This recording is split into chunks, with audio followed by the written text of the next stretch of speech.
fans, welcome back to Room 237, and I'm back with another review. But first, before I get to the review, I do want to propose a question. I made this post here on YouTube, text post, and just to see what people thought. Now, this has always been a horror channel. Granted, yeah, I've always intended for it to be a horror channel. But when I first started this, I happened to make a lot of Batman videos, comic videos. And then the horror stuff really, really took over. And I've always intended for this to be a horror channel. But so now I'm asking everyone, should this stay primarily a horror channel with Batman on the side and comics on the side? Or should I completely switch gears and make this primarily a Batman channel, focus more on that with occasionally, horror topics. Now, I've always intended for this to be a horror channel. Batman is something else I'm passionate about, so I talk about it occasionally. But it seems that the Batman videos is really what people come to see more of. It has the most views, most comments, is what people really seem to like. So please let me know in the comments down below. So, with that out of the way, this is a review of a film from 1980, one I recently picked up, and it's one I've wanted to see for years. Technically, it is a slasher film, but it's more of like a psychological horror slasher film with a bit of dark comedy in it. Maybe even a little bit of social commentary. Actually, that's more of like a retrospective term that's been given to it. But that's 1980's Fade to Black. Now, this is, of course, the Blu-ray put out by a Vinegar Syndrome, which has awesome releases. I've really been getting into these as well. Because of the reversible cover, this is the cover it was when I bought it, but I'm always a sucker for more original covers. I've always heard of this film, and I've always heard it was about obsessed cinephile, loves movies, and then goes around killing people sort of as famous characters. I always assumed it was more of like a horror fanatic, and then this had a segment in Search of Darkness 2, I believe it was. And for the longest time, I could not find this anywhere. Again, I don't really buy offline. Couldn't really find it anywhere. And then this came out, I think last year? Yeah, it came out last year. But finally picked it up, and I really enjoyed it. I really enjoyed this film. Now, I was going to say who it was directed by and stuff, but these Vinegar Syndrome releases don't really have the credits on the back. It was written and directed by Vernon, I think this is Zimmerman. It's kind of cut off. Hold on, let me pull this up.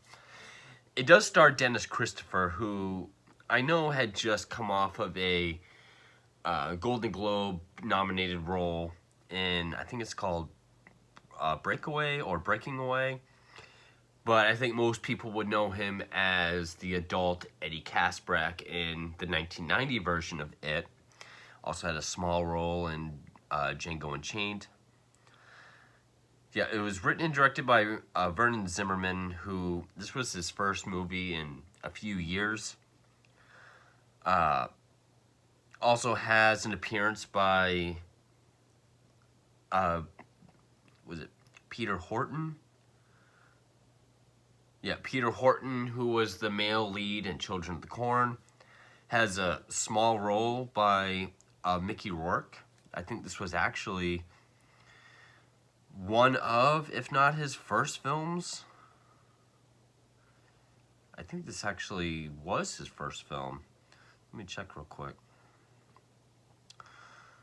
Nope, he was in 1941 and Heaven's Gate. So this was his third film, but he has a small role in it. And yeah, it's about this guy named Eric Binford, played by Dennis Christopher, who I really liked his performance in this. He does a great job at playing this. You know, he looks the part. He really excels in this role as playing this socially awkward, grew up in front of a screen, obsessing over movies, not really good with people. He's raised by his Aunt Stella. So, of course, he quotes, "Stella," classic movie. But she's very emotionally and verbally abusive to him, saying how he's hopeless, worthless. I think she tells him the story that his mother died giving birth or when he was very young. And they were part of this dance troupe, and then that pretty much crumbled it after her death. Then he was left in her care. She's left in a wheelchair. And this movie does not only, it pays homage and nods to a number of classic films. At several points, you can kind of see what's going on in his head with clips from other films. Like, when he goes to kill his victims, which actually, this cover just has one of his costumes. The one I'm going to use for the thumbnail shows, I think, all of them, except for the last one. When he goes after his victims in his costume, it shows clips from the movie he's doing, except for when he's dressed as Dracula. He's dressed as and is voicing the Bela Lugosi Dracula, but of course, Universal wouldn't give clearance, so they used Horror of Dracula, the first Hammer Dracula, and they made it black and white. They throw clips in there. The score, I really got to give credit to. It's one of my favorite score.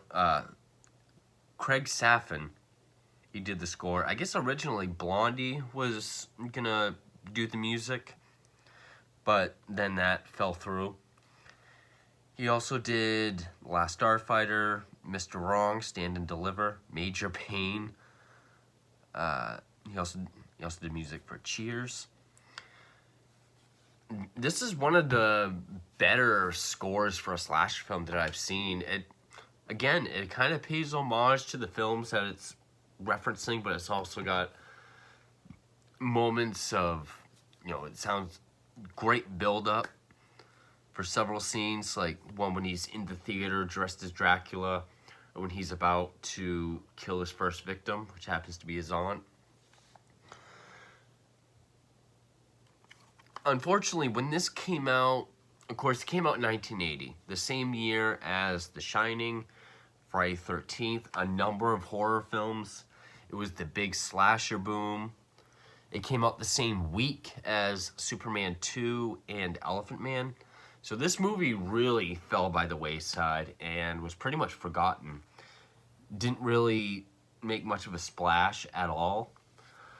I mean, its reviews were mixed. I know Leonard Maltin gave it a bad review. Ebert gave it more favorable. But it was essentially forgotten. But it gained its cult following over the years. And I'm glad for that, because this is one of those smarter slashers.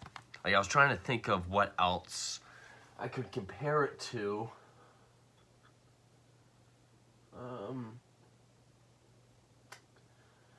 It's definitely not your run-of-the-mill slasher. That's for damn sure. This was one of the first horror movies to kind of tackle the subject of, does violent media create violent behavior?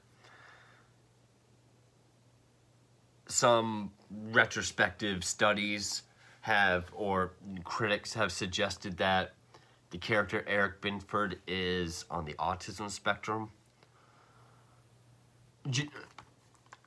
they give several reasons, which I won't go into, but they, even on the Wikipedia page of films dealing with autism, they make reference to this.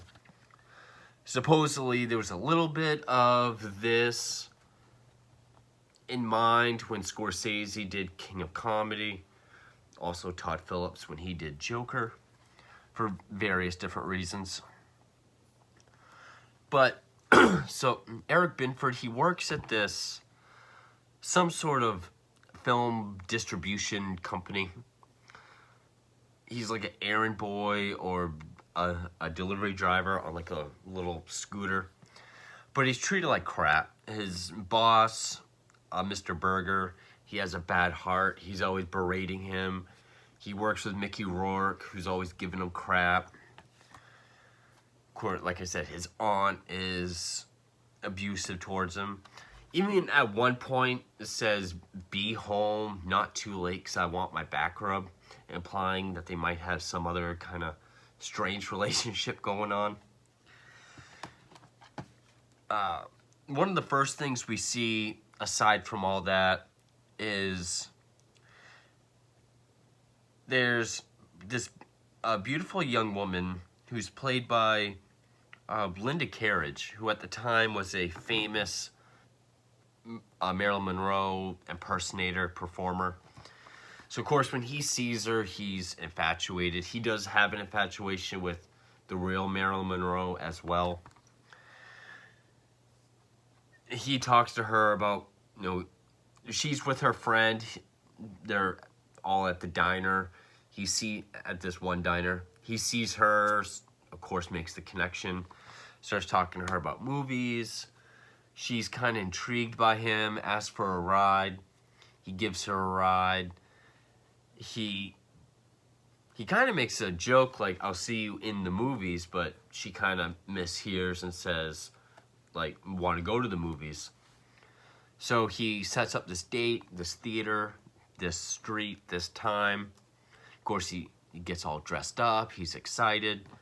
But she's on a date with Peter Horton from Children of the Corn. And it shows that he's waiting all night, just chain smoking. And eventually she remembers she's supposed to be at this theater, but when she gets there, he's gone. When he's at home, he's always dressing like James Cagney. I think the one that he sort of references the most is Cagney's character, Cody Jarrett from White Heat. He wears the fedora. He's got, like a suit jacket. He's always quoting him. What was the scene? Was it White Heat? When, I want to say it was in the very beginning when we first see him with his aunt, and he has a grapefruit, and he makes reference to smashing it in her face, in reference to another film when we get clips from the real film as if it's going through his head. I can't remember which one it was. But he gets home, he's watching a movie, he's watching Kiss of Death. His aunt comes in, she smashes the film projector, and then he goes to push her down the stairs off her wheelchair. Again, a great moment with the score. We get flashes of the scene from Kiss of Death when the character pushes a woman down the stairs off her wheelchair. And then, he just stands at the top of the stairs and he starts laughing and quoting the movie. Even saying, like, what is it? Paramount Pictures brings you Kiss of Death, starring. Then he's kind of laughing and quoting the movie. He keeps her urn in there and talks to her. He changes the mailbox to C. Jarrett, like he calls himself Cody Jarrett, Cagney from White Heat. He even puts, like, this thing over the street sign, which whatever street it was, he puts this thing over it so it says 99 River Street, which is from White Heat as well. He's really becoming like Cody Jarrett. And then just people that have wronged him, he goes after. I mean, not to go plot point by plot point, but like, you know, Mickey Rourke, he dresses up as this character, Hopalong Cassidy from some Western, which he, you know, slides him the gun, which is a toy, but he has the real one. He shoots him. There's this one prostitute where while he's waiting for his Marilyn Monroe date, this prostitute is insulting him. So one night when he's dressed up as Bela Lugosi Dracula, watching Night of the Living Dead, because there were a number of films at that time, and even since, that had Night of the Living Dead clips in it, because it's in the public domain. And then when he approaches the prostitute again, he's talking like Bela Lugosi, but we're getting clips from Horror of Dracula. And she, like, runs away from him, and he's chasing her, and she, like, falls through a fence where top of a wooden fence gets lodged in her throat. It's not a big special effects film. It's not really gratuitously bloody either, or even really bloody at all. I mean, we get that blood. We get the blood when he shoots Mickey Rourke, and then at the ending. So it definitely focuses more on like the psychological aspect of it. And then some of the dark comedy is, as he's dressed like Dracula, he goes to where that Marilyn Monroe girl lives, whose name is Marilyn. She's in the shower, and we can all tell where this is going. She's in the shower. He walks up to the curtain. We see him, you know, through the curtain. He rips it open. And then, not the original score, but, you know, Craig Safin does his version of the Psycho music with the shower. And he's holding up, like, this old ink pen. But she's screaming, and he's like, I just wanted your autograph, and he drops it in the shower. So instead of blood, we see the black ink swirling around, going down the drain. Psycho reference. His boss fires him, and he goes after him late at night at the film distribution place. Now, it says he was dressed as Karloff in The Mummy, which is possible because in the first scene of Karloff's Mummy, he was all wrapped up, doing like kind of stuff. But very easily could have been like the Lon Chaney, Karras Mummy. But either way, he knows his boss has heart problems, so he's kind of just scaring him into a heart attack, then he kicks his pills away.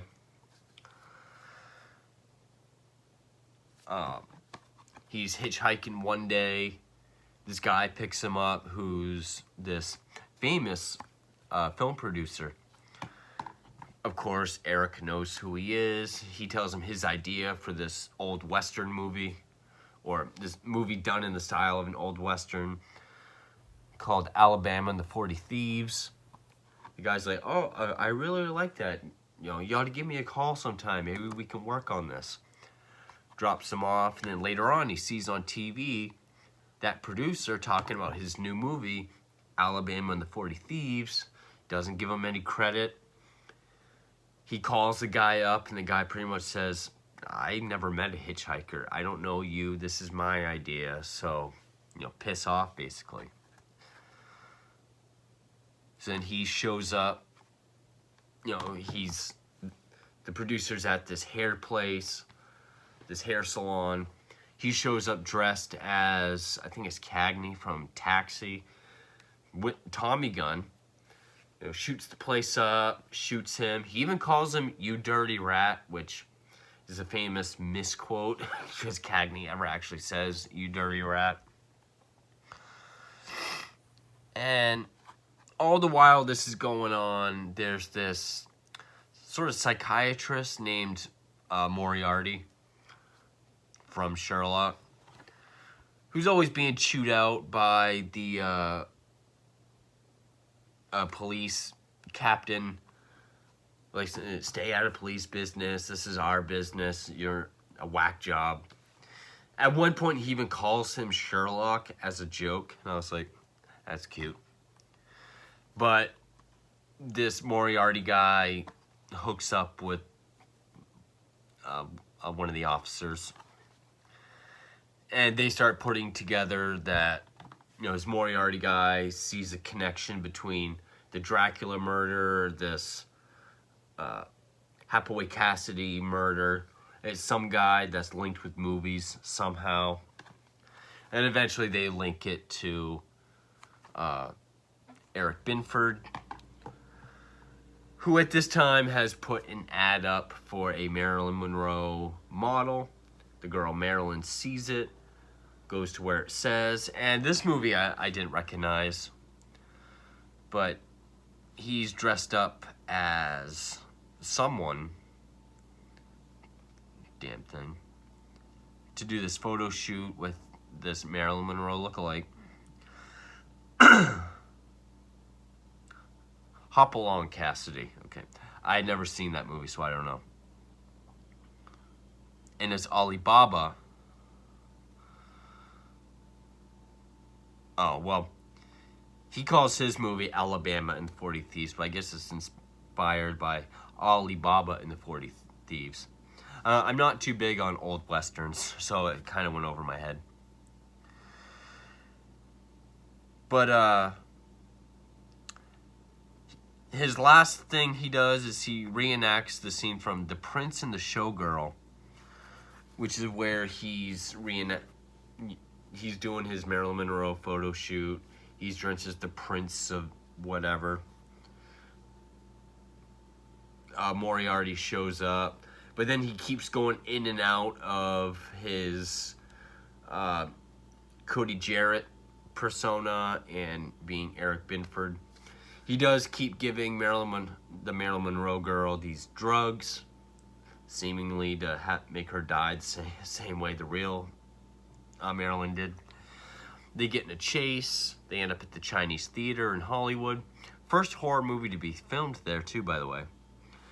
End up on the roof. He's shot. Falls off. And apparently, Dennis Christopher wanted to do his own stunt on the roof. I think the part where he falls off. But for insurance reasons, they wouldn't let him, so they got a double.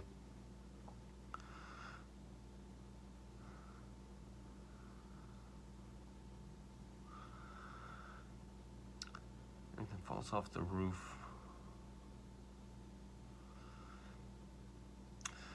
Well, yeah, I did see this.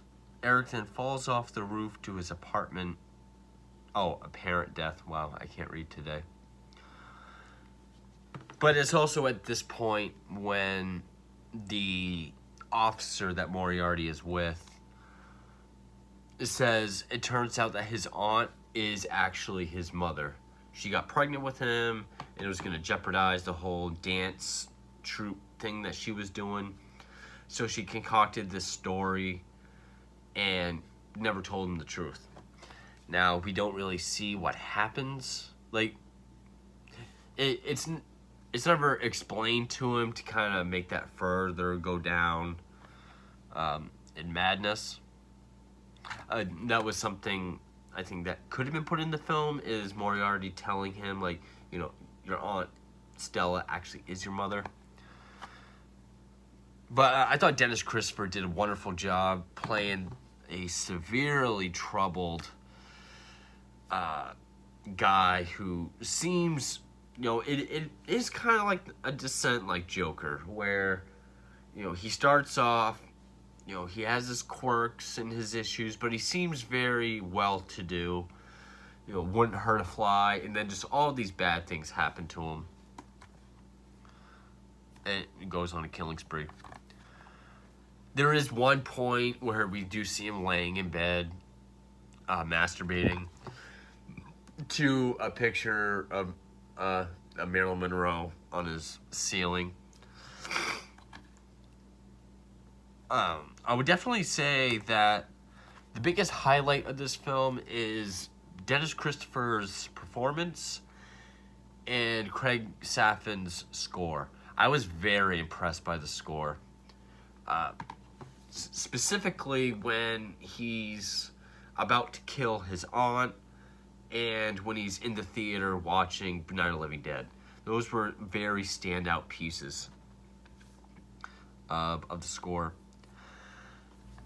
This is one of those slasher films where it doesn't really have blood and gore, but it really didn't need to either. It had a lot of other things going for it, like the more psychological horror thriller aspect to it. It was enough to help drive the film along. A lot of recognizable faces as well. I mean, Dennis Christopher, Peter Horton, Mickey Rourke. The girl that was friends with the Marilyn Monroe girl looked familiar, but I couldn't place who she was.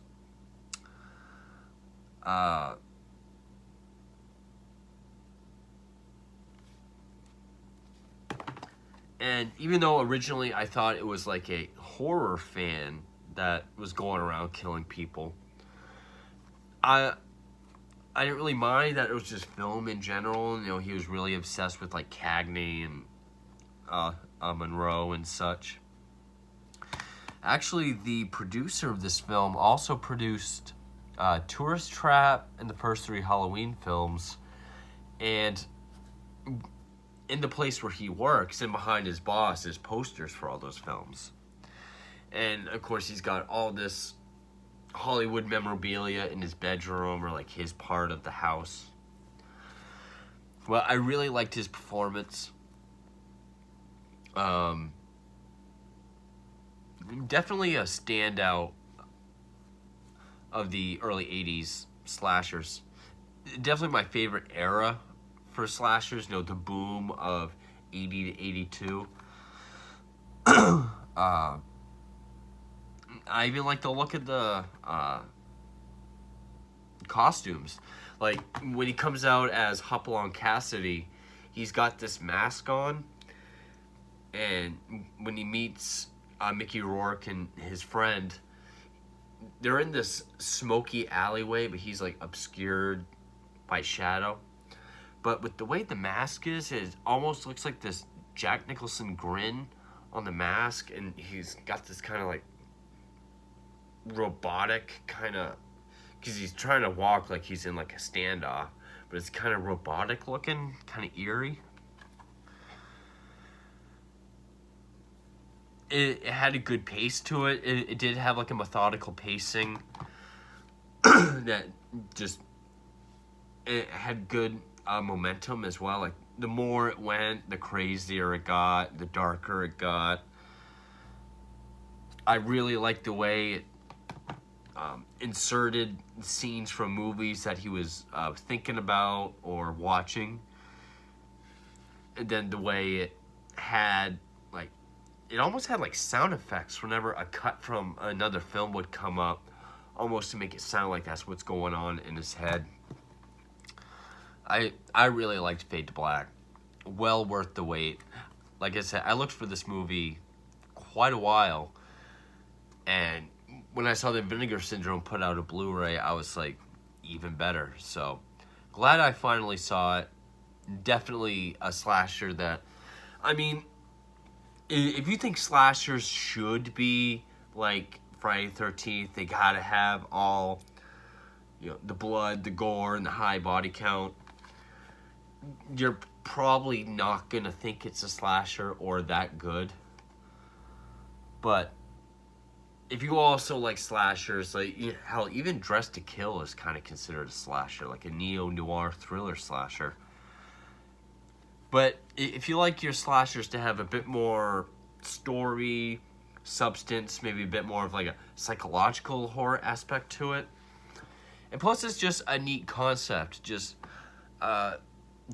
a film freak who just pushed around too much and eventually takes on the personas of his favorite characters to go after all his oppressors. So, yeah, but definitely Dennis Christopher's performance and Craig Safin's score. But even Zimmerman's direction, I thought, was pretty great as well. Direction, score, lead performance. And actually, one more thing, the role of his aunt was kind of like a reverse Whatever Happened to Baby Jane. Just like this, you know, because she's in the wheelchair, like Blanche. But, and who was it? Eve Brent Ash, who Tarzan's Fight for Life, notable work, Fade to Black. I know she was in disaster movies like Airport.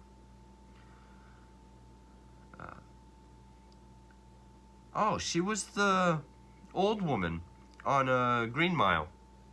The elderly Tom Hanks friend that he tells the story to. That's actually pretty cool. She's also Curious Case of Benjamin Button. Neat. Yeah, she had this really great, like, Joan Crawford, or not Joan Crawford, but like Betty Davis, Whatever Happened to Baby Jane, kind of just mean woman. Her performance was great too. So the performances, the score, the direction, the concept, made really well for a slasher that's not big on the gore or even the body count, but the story and the more psychological aspects of it. But that's 1980s Fade to Black. I really enjoyed it. And thank you for watching.